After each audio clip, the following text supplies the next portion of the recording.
Creepers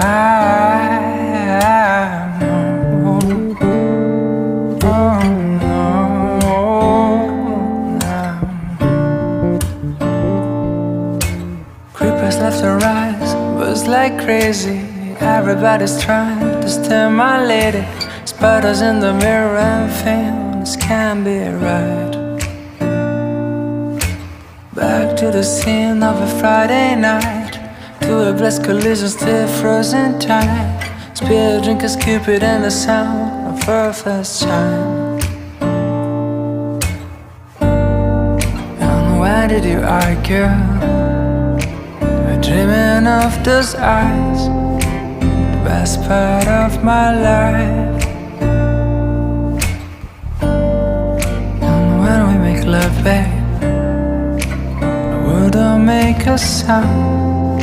The clock won't turn around. Ooh, you turn around for 1,000 little fires, and no, you said. Hello my friends, good morning, welcome back to another vlog. So I'm gonna, because like the seasons are, you know, like it's getting closer to spring. The sun is like rising at different times, so when I go to the gym and I film my little videos in my truck, usually I don't have sun, but today it's like, ooh, it's giving me this like very glowy, I like that. Anyway, good morning, hello. We're starting another reading vlog. Today I just barely started reading Legends and Lattes. I have this audiobook that just has been sitting in my Libby app for almost the allotted 14 days, so I have to get to it. And the wait for this book was so long. I put this book on hold at the library in like November, and I just barely got it in, 2 weeks ago. So this book is one that one of you recommended to me. Katie recommended this book to me on Instagram when I posted in my stories, please recommend a book for me to read in 2023, and I will pick 12 of them.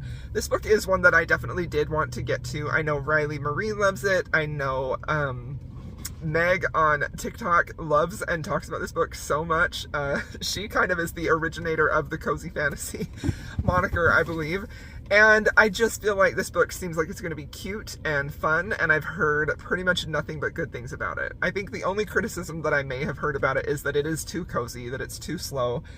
And yeah, typically I do like a more angsty read, but going into a book with expectations that it's going to be cozy and slow, I feel like prepares me a lot better to enjoy the story. So I am very excited about it. I've only gotten a few chapters into it this morning when I started listening to it. And I will say it did take me a little while to get invested in the story. And I'm not entirely sure why that is. The one I have is narrated by the author, and I think he's doing a fine job, but it took a little while. It felt a little bit meandering in the beginning, like it wasn't necessarily getting me invested right away in the characters, not even necessarily the characters, but specifically the situation, because really the situation here is that the heroine is an orc. Her name is Viv, I believe, and she's like ready to hang up her axe or sword or whatever her weapon of choice is and retire and live a very cozy life. She wants to create this coffee shop because she's just recently learned what coffee is, and I'm at the part right now where she's like trying to describe what it smells like, and she's like, I don't even know how to describe what it smells like. So I think it's a pretty adorable concept. And yeah, I'm interested now because we have other characters coming in. She's trying to figure out how she's going to make this coffee shop work, and I'm kind of wondering overall, where's this story headed? So I'm liking it. I'm liking it so far. I do have high expectations, and I'm hoping that they are met. Truthfully, I am. So, all right, my friends, I'm gonna leave you with that little opening clip. Another book that I plan to include in this vlog is Waking Up with the Duke by Lorraine Heath. This was also another one of my 12 reads recommended by 12 friends. And my library hold also came in for this, so we're going to listen to those two for this vlog, and then we'll see if I have time to include anything else. I am currently physically reading Powerless by Elsie Silver, so I will probably include that review in this vlog as well. So, alright, I'll see y'all in a bit when I have more stuff to say. Hello, friends. Okay, so I am in my studio and I am working, and so I'm probably going to be looking down while I give you this update, because it's almost time to go pick up my kids, and I did not get as much work done today as I needed to, so I'm going to use every possible moment to work. If you didn't know, I make little animal figurines and sculptures that are collectible. So let's do an update on Legends and Lattes, okay? So I am about 25% of the way in. Sir Cosmo, come here, buddy. He was scratching, he's laying up against the wall. Come here. I'm about 25% of the way in, and I gave you like I had just read a taste of it, buddy, this morning I'm listening to the audiobook, by the way, to give you just my first impressions. And I mean, I was charmed. I was charmed initially. I felt like it is giving hugely cozy vibes, like very comforting, very cozy. I think that this is a very excellent read if you're in the if you're in the mood for something that is incredibly low angst. And by low angst and low stakes, I don't know that low angst is the right word, but something very, very low stakes, because really 25% of the way in, I'm struggling to pay attention and to feel very invested. And I think that's entirely because nothing's really happening. And that's fine, you know? Like, I knew this was a cozy fantasy, but I mean, like, I love cozy feeling books. I think that, and I do not mean to imply that this book is for young readers or that there is a problem with the slowness or the coziness, but this book definitely reminds me of the type of book that I searched out when I was a kid, like 12, 13-year-old kid. Just wanted something where everything was cozy and comforting and happy. You know, I remember really wanting a lot of those books as a kid, you know. Probably because of, like, childhood trauma, but it's fine. Anyways, moving right along. So, 25% of the way in, literally the only thing that's really happened is Liv, the main character, the orc woman who wants to start a coffee shop, she's starting a coffee shop. So she's trying to find, like, employees, and that's where the succubus comes in. And she's trying to figure out how to make coffee, and she's letting other people taste the coffee. So there's like a lot of scenes where people are just discovering coffee. And truthfully, I feel like this book feels like a love letter to big diehard fans of coffee, because a lot of time is spent describing coffee, the way it smells, the way it tastes, the cups you drink it out of, how you like brew it. And I don't drink coffee, but even if this was about soda, I would be bored. You know? It's just I'm a bit bored, to be quite honest. I'm a bit bored, and maybe that's because I was expecting there to be some compelling storyline, and I feel like there really isn't.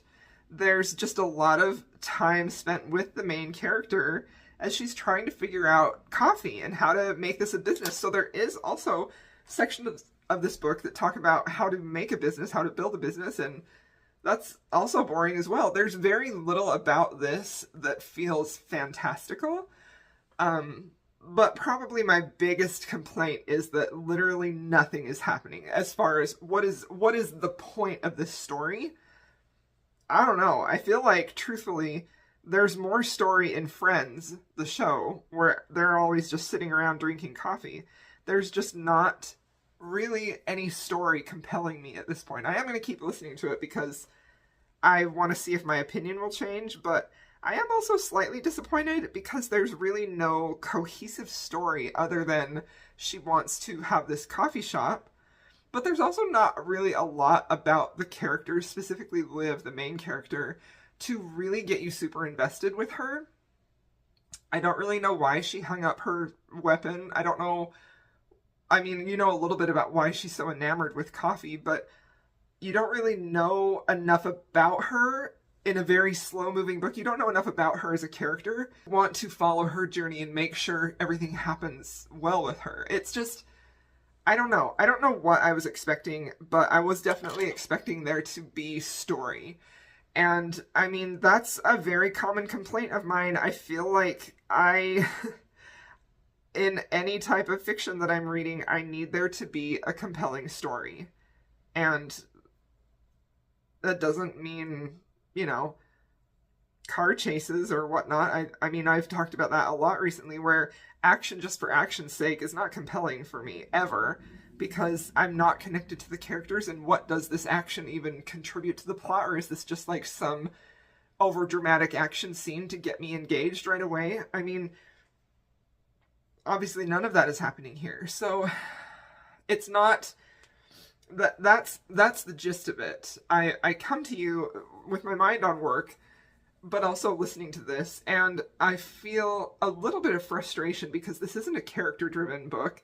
There's not really any story. There is, but it's like, there's this overall story of she hangs up her axe. I don't even remember what her weapon is, to be truthful. And then she wants to open this coffee shop, and then you meet a few characters along the way, but you don't really get invested in their lives enough to care why they're there. It just feels very... Honestly, it kind of reminds me of, like, playing a cozy game. Like, what's that one with Tom Nook? Oh my gosh, that was super popular. I can't even remember the name. I'll put a picture right here. This game that I feel like is giving the same vibes. And I do understand the appeal of things like that, especially when you're in a time in your life, or you're living in a world, or something in your external life is very stressful. I could see this being a really excellent way to escape and to soothe yourself and to just feel peace, for sure. But I'm always looking for character connections, development, interesting character studies, character growth, and I'm hoping there will be some in this book. And I'm also always just interested in story. Even if it's just a character study, there's still story attached to that as that character grows. So, slightly disappointed at this point, but I'm going to keep listening to it. But I just wanted to come and give you my thoughts at 25% of the way in. And maybe it will change. Hopefully it will. Hello, my friends. Look at this. Like, look at this beautiful little sunstruck hair. Hopefully the lighting isn't too bad. Like, you know, in the doldrums of winter, when I don't have to worry about the sun ever being out, I can film wherever and get good lighting, but now I'm just sort of like, is that distracting? I don't know. Anyway, hello. I wanted to pop in and give you an update on Legends and Lattes, because I did finish it. I finished it, and I struggled a little bit to know how to rate this book, because I didn't entirely love it, but I also feel like there's nothing really about the book that is glaringly terrible at all. There's nothing about the book that's glaringly terrible. There's nothing even really about the book that I feel like is a huge flaw, because even on the cover of the book, it's low stakes, cozy vibes. I don't know if it says cozy vibes, but on the cover it does say low stakes.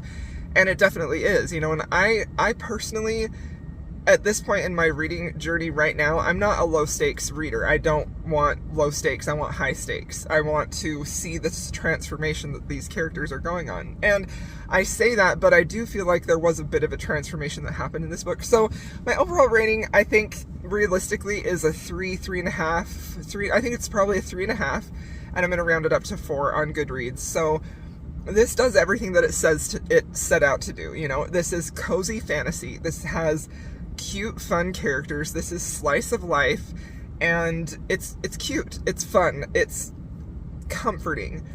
But I will say, you know, at this point in my life today, right now, I'm kind of hungering for a comforting read.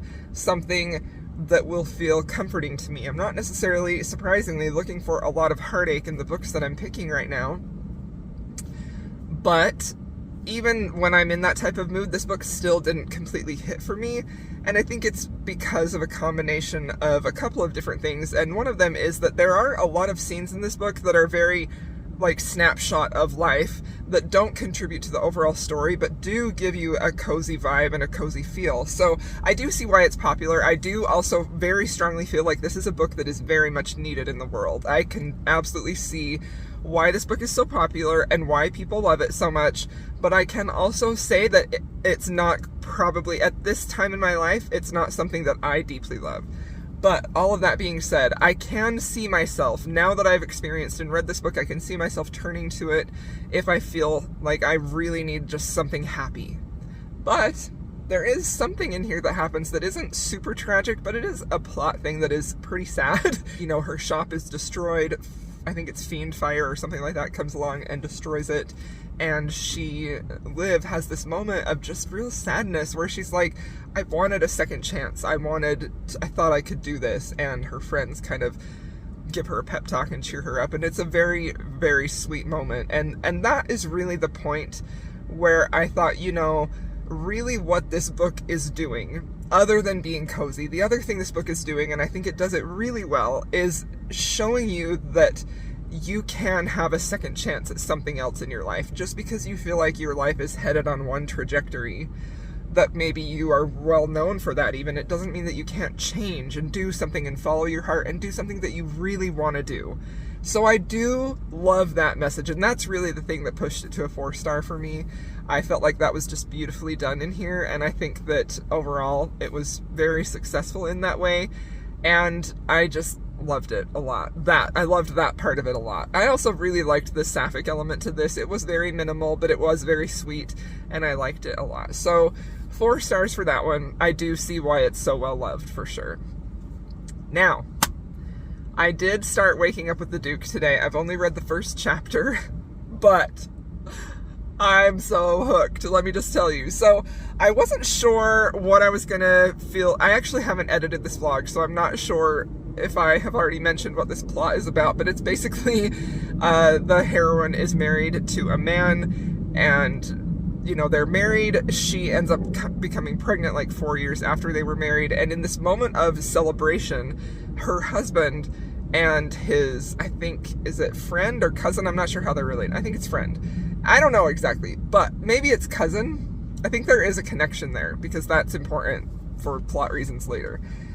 So her husband and friend go out to celebrate that she's pregnant, like you do when titles need to be passed along. And they get drunk, and they get in a carriage accident, and the hero, the husband ends up paralyzed from the waist down and can no longer perform his husbandly duties at all.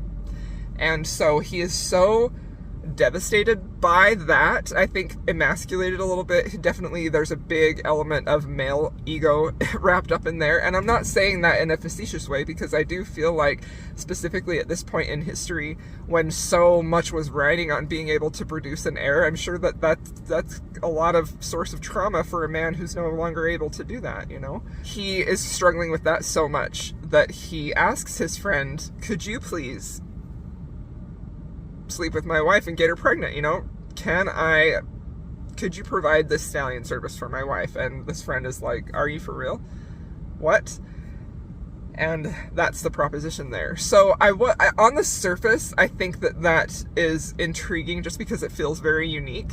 But once I started reading it, you very quickly see in this book that there's a deep affection between the husband and wife. He loves his wife. He wants her to have a baby.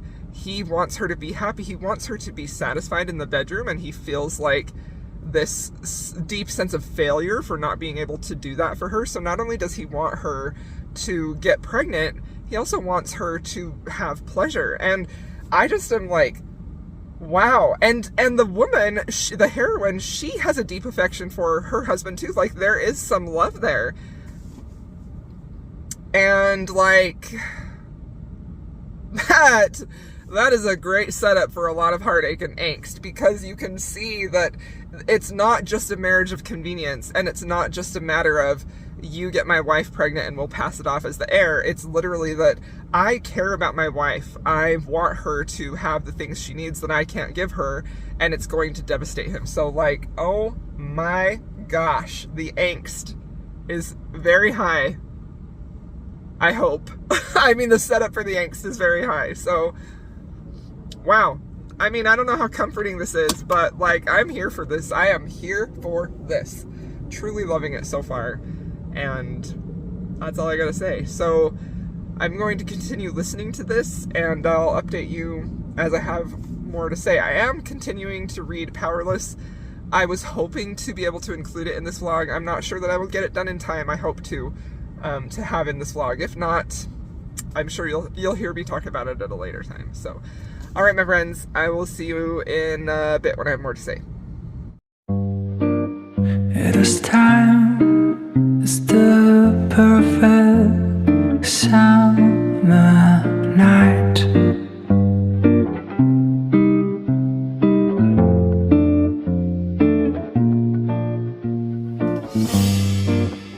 Those three words are spelled out in your eyes.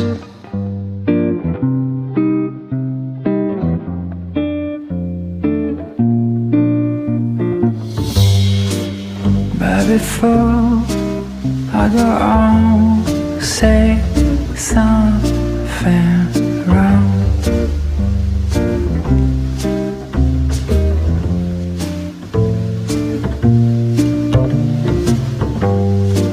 I just hope and bite my tongue.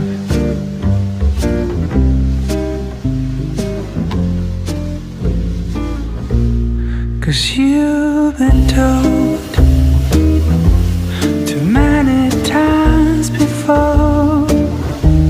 Yeah, you've been told so many times before. So I'm gonna try with something new, and I'll never say that I love you. All right, my friends. Hello. I have finished Waking Up with the Duke. And I wish I had done a better job of vlogging as I was reading this, because there was so much about this book that was so interesting. Like, the whole setup of this book is so just bonkers in the best possible way. I'm about to take a bath. See? Bubbles in there. But I decided to give this book 4 out of 5 stars. It's not quite a 5-star book for me, but I still like super enjoyed it. And one of the things that I really loved the most about it was how Lorraine did such a great job of just really diving into the details and the nuances of the emotions in what is a very kind of bonkers setup of this. I also really like how, you know, in the beginning, there was so much complexity between the husband, the wife, and the man who was going to provide her with a baby. Like, there was so many complex feelings happening there. There was like the sense of loyalty and the sense of affection and love and care and concern, but there was also something that I thought was really interesting between the husband and wife in the beginning, where she wanted to go ahead and go through with it and sleep with his friend and get pregnant by him because she felt like it was going to help her husband feel better, feel like his masculinity wasn't necessarily taking such a blow all the time and all this other stuff. And he, you know, for all intents and purposes in the beginning, he wanted her to have that experience so that she could have a child because she wanted a baby so badly.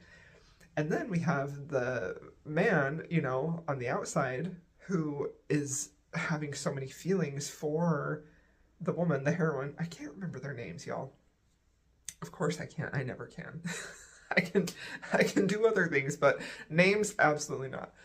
He was starting to have so many feelings for her because of, you know, he's attracted to her, but also just feelings were growing. But then he also felt this sense of loyalty to the husband who was his friend and didn't want to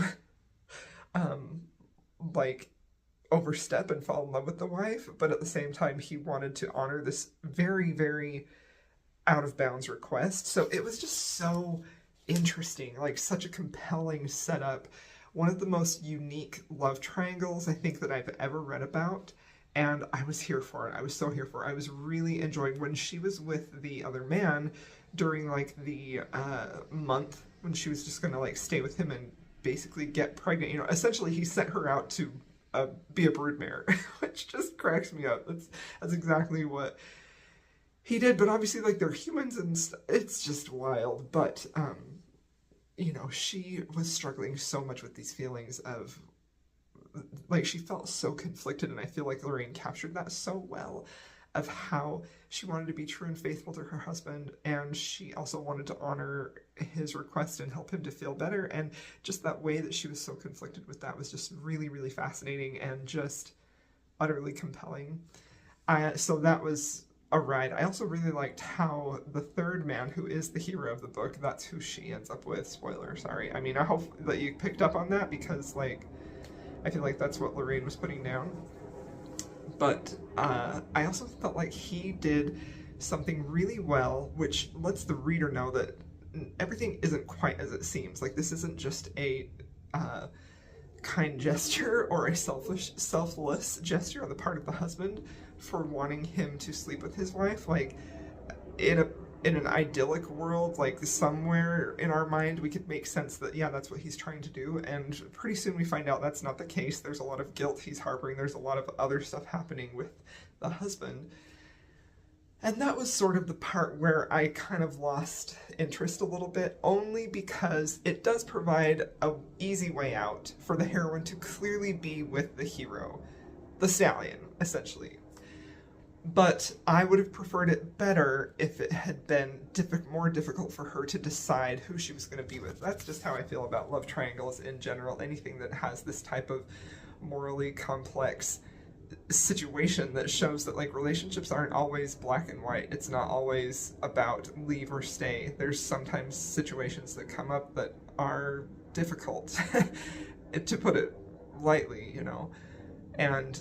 But something that the hero actually did is that he would be with the heroine, and in their month together, when they sort of learned how to be together, there were some moments where he would question, like, so your husband, you know, can't have a full sexual experience, but he's not even concerned about giving you pleasure without, you know, like, so that was something that was like a red flag for him. He's like, well, so like he can't kiss you, he can't touch you, he can't like do other things, you know, just because he can't maybe do the final act.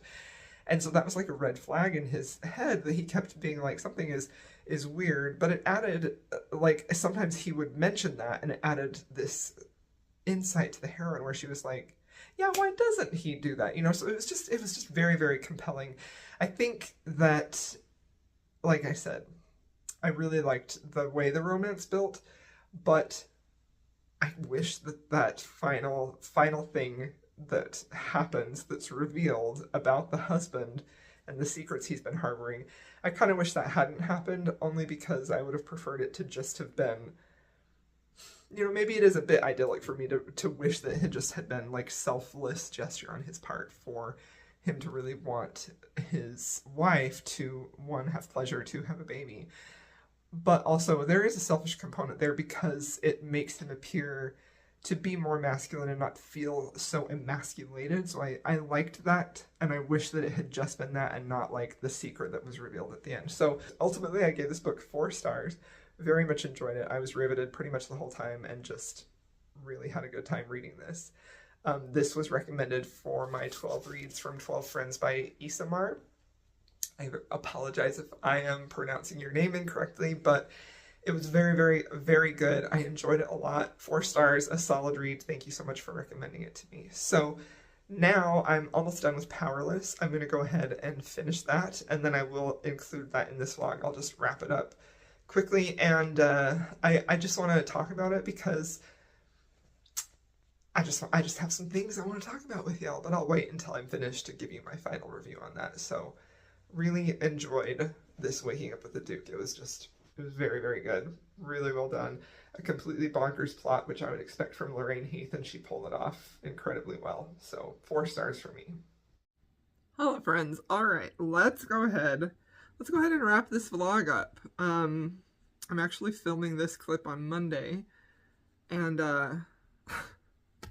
yeah, the vlog was supposed to go up Monday, but I had another video I wanted to go up Monday, so you'll be watching this on Wednesday, which you will already have known if you've made it this far. But let's go ahead and talk about Powerless by Elsie Silver. This is one of my most anticipated reads of the year, along with probably everybody else that you watch on BookTube who reads romance. Elsie Silver is such a talented author, and I have thoroughly enjoyed every single book of hers that I have read.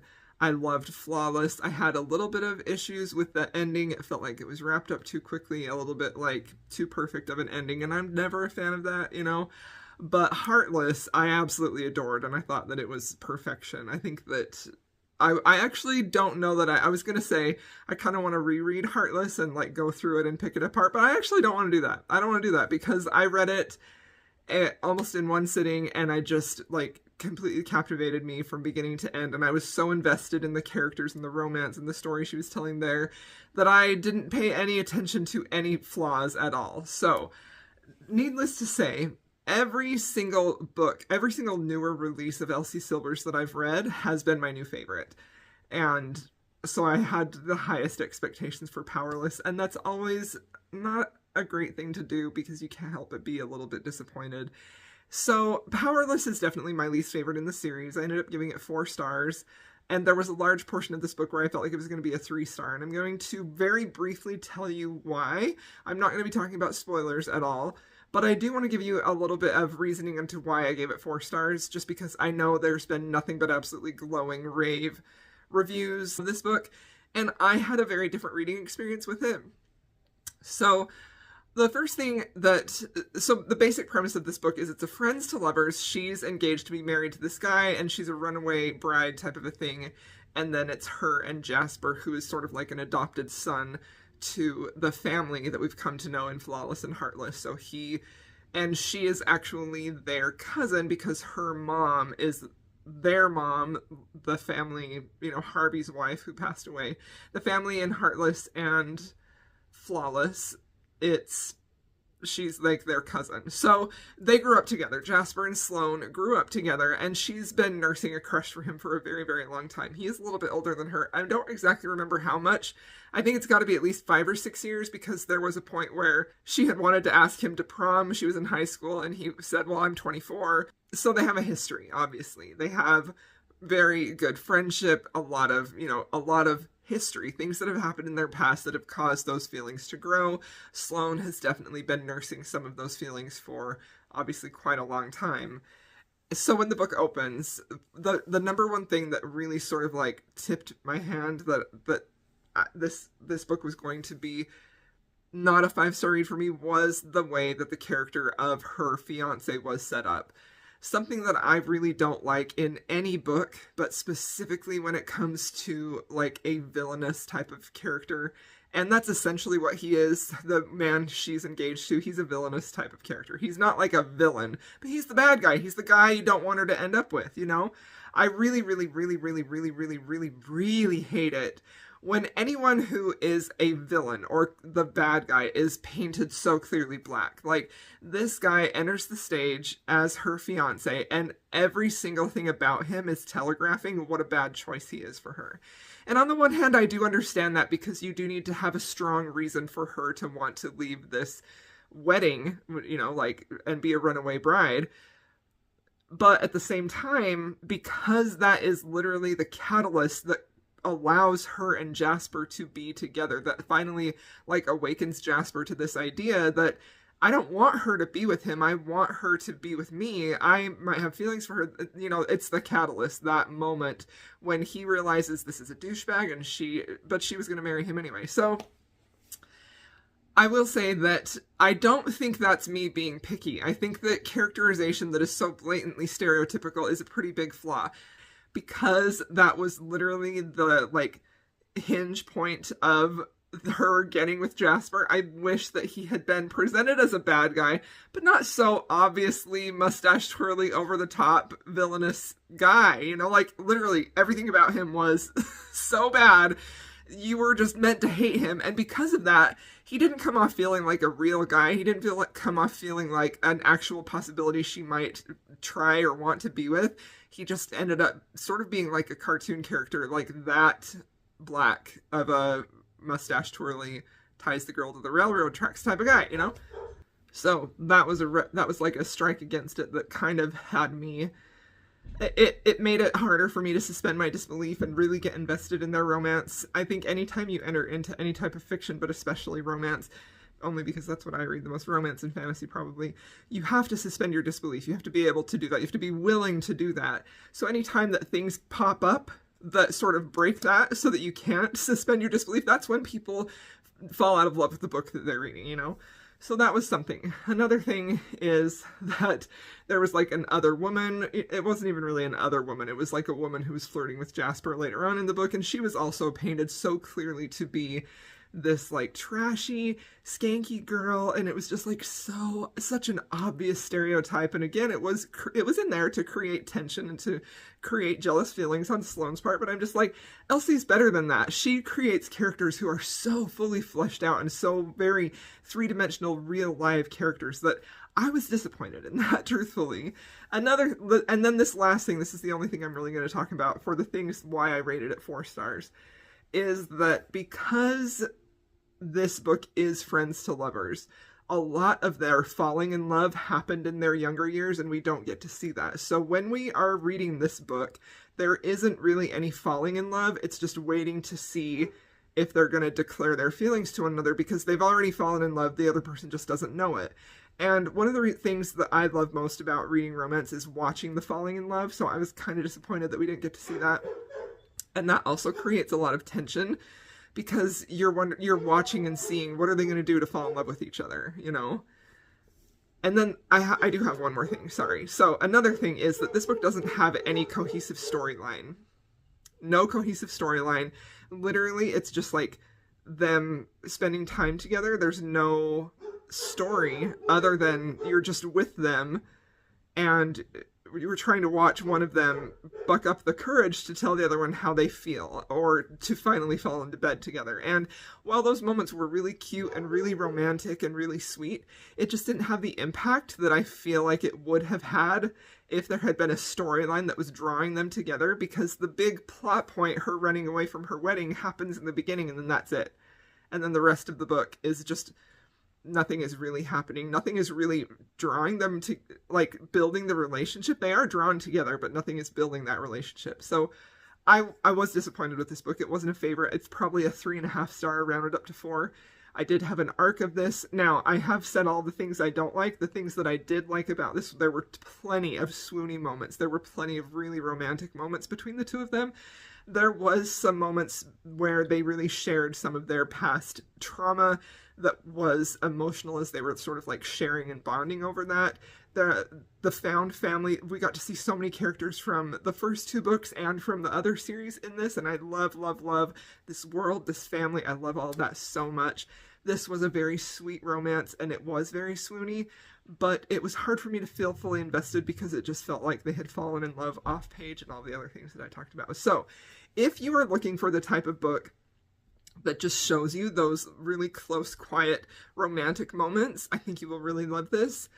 Jasper is a protective hero. He is very dominant in the bedroom, which is pretty fun too. And it was really well done in that respect. And that's also why I bumped it up to 4 stars, is because some of that was just so enjoyable.